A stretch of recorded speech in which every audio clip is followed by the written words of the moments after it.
historiquement, le site ici était dans les années 1900 un marécage qui a été progressivement colonisé par toute une série d'industries qui se sont implantées au fil du temps jusque dans les années plus ou moins 80.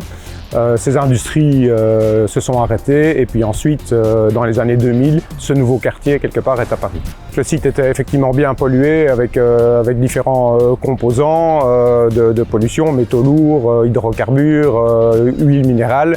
Il a fallu dépolluer tout ça, ça a nécessité effectivement des milliers de mètres cubes d'évacuation de cette air polluée, des lessivages aussi au niveau de la nappe pour assainir le sous-sol. Est venue se compléter ensuite la déviation du cours d'eau, puisque le cours d'eau était complètement canalisé en dessous des industries. On a réouvert ce cours d'eau et on l'a dévié.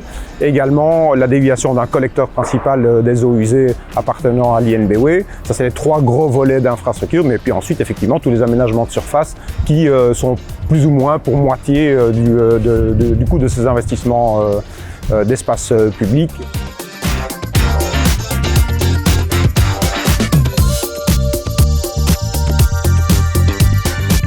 Notre travail est l'assainissement au niveau égouttage de tout le site et alors la transformation des abords, voiries, espaces partagés, jardins et terrasses pour l'ensemble du projet. Nous, on travaille sur le réseau séparatif eau usée eau pluie et on fait tous les raccordements des bâtiments sur notre nouveau réseau.